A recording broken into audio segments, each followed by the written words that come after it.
నువ్వు వీళ్ళిద్దరు కూలికి పోయి కొంత డబ్బులు వస్తుంది, ఇదంతా కలిపి పెట్టుకుంటారా ఖర్చులకై? వాళ్ళకి పెళ్లి చేయాలి కదా నువ్వు?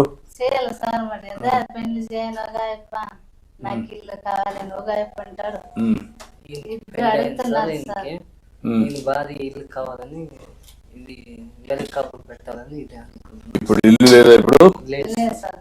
ఇప్పుడు ఇల్లు కట్టిస్తే కట్టారు. ఇంటి జాగా ఉందా? ఎక్కడ ఉందమ్మా? అక్కడే కట్టుకుంటారు ఇల్లు కట్టిస్తే? దాని పక్కనే చేసేయండి. గొర్రెలు పెట్టిస్తామో మేపుకుంటారా? ఇప్పుడు గొర్రెలు పొలాలకు తిరిగే గొర్రెల, ఇంటికన్నా మేపుకున్న గొర్రెలు వచ్చాయి. మార్నింగ్ టు ఈవినింగ్ మేపుకుంటారు సార్. ఈవినింగ్ అయితే ఒక కళ్ళం వేసుకొని అక్కడ పెట్టుకుంటారు. అది చేస్తారు. అది కదా అవి రాలేదా? ఫార్మ్స్ అవి రాలేదా? అవి లేవు సార్ ఇక్కడ. మామూలుగా వీళ్ళు బయటికి పోయి మేపుకొని వచ్చి సాయంత్రం అంటే ఇక్కడ గడ్డి కూడా ఉంటారు కాబట్టి ఆ ఫార్మ్స్ మీకు ఐడియా ఉందా? పెద్దదైన తర్వాత మళ్ళీ దాన్ని పంపించి చిన్నది తీసుకుంటారు. అదొక కాన్సెప్ట్. ఒకప్పుడు కోళ్ళు తిరుగుతూ ఉండేటివి, కోళ్ళ ఫార్మ్, తర్వాత ఆవులు తిరుగుతూ ఉండేటివి. ఇప్పుడు ఆవులు ఇంటి దగ్గర పెట్టుకునే పరిస్థితి వచ్చాం. అదే మాదిరిగా ఇప్పుడు ఇవి కూడా గొర్రెలు కూడా ఇంటికానే ఉంటాయి, పొట్టేళ్ళు అవన్నీ. దాని మీదనే ఆదాయం వస్తుంది. సరే, ముందు గొర్రెలు పట్టించండి ఒక యూనిట్, నేను మాట్లాడతాను. 2 శాంక్షన్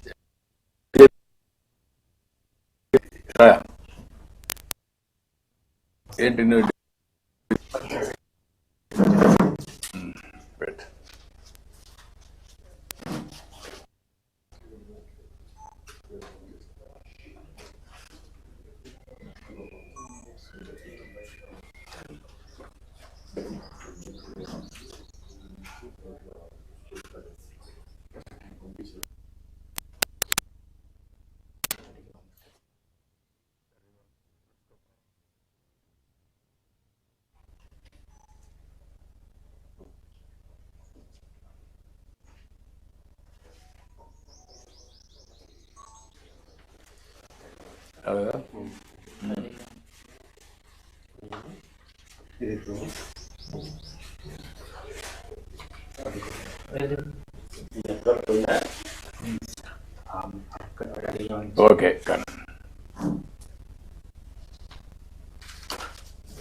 ఓకే.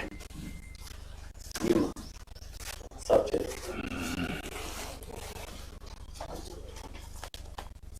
పట్టుకోమ్మా.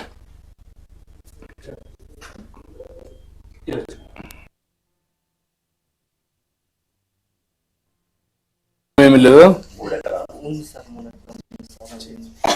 ఏం చేస్తారు ఆ భూమిలో? పంటలు వేస్తారు. 2 లక్షల పైన పెడతాను సార్ పెట్టుబడి. పంటే లేదు సార్. అది చౌడు భూమి సార్.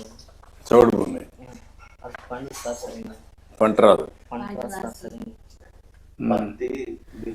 మనం చూస్తున్నాం అనంతపురం జిల్లాలో ప్రస్తుతం సీఎం చంద్రబాబు పర్యటిస్తున్నారు. ఈరోజు పెన్షన్ల కార్యక్రమం జరుగుతోంది. పెన్షన్ల పంపిణీ కార్యక్రమంలో ఆయనే నేరుగా పాల్గొని పెన్షన్లు పంపిణీ చేస్తున్నటువంటి దృశ్యాలు మనం చూడొచ్చు.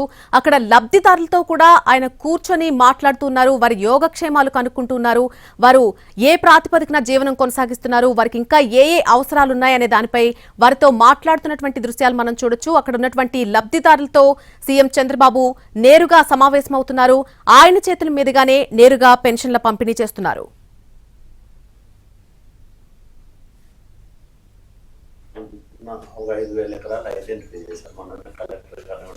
వీళ్ళందరూ ముందుకు వస్తే వీళ్ళకి కూడా ఆదాయం పెరుగుతుంది. కాబట్టి ఇక్కడ వీళ్ళకి ఒక 8 యూనిట్స్ ఉన్నాయి సార్. స్టీల్ ప్లాంట్ వచ్చినది. ఇప్పుడు 2500 ఎకరాలు మనం చేస్తే వీళ్ళందరికీ జాబ్ ఆపర్చునిటీస్. ముందు వీళ్ళకు గొర్రెలు పట్టించండి, నేను మాట్లాడతాను. ఓకే అమ్మా, నేను గొర్రెలు పట్టిస్తాను, ఇల్లు కట్టిస్తాం. చేస్తాం సార్. ఇప్పుడు పల్ల రామ్మా, ఆడది వెళ్తారులే ఆ ఇంటికాడ మళ్ళీ ఇంకా వెళ్తాం కదా. రామ్మా, మళ్ళీ మీటింగ్ రండి, ముగ్గురు రండి.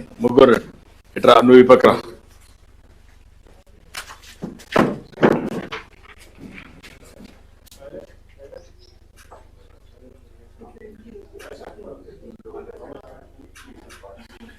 ఓకే అమ్మా, ఓకే బాబు. ఏదో పని చేయాలా మీరు, గమ్మునుంటే ఎట్లా? లైఫ్ లో జీవితంలో సెటిల్ కావాలి కదా. మరి ఏం సార్ అవునమ్మా, ఏదో ఒకటి ట్రై చేయాలి కదా. ట్రై చేస్తాం సార్. పని పోయినా కానీ 4,000 రూపాయలు వస్తున్నాయి సార్. ఈ ఖర్చులకే అయ్యలేదు సార్. కాదమ్మా, సార్ సహకరిస్తారు, సార్ సాయం చేస్తున్నారు. మేము కూడా చేస్తాం కానీ మీరు కూడా చేసుకోవాలి, బాగుపడాలి. చేసుకుంటాం సార్.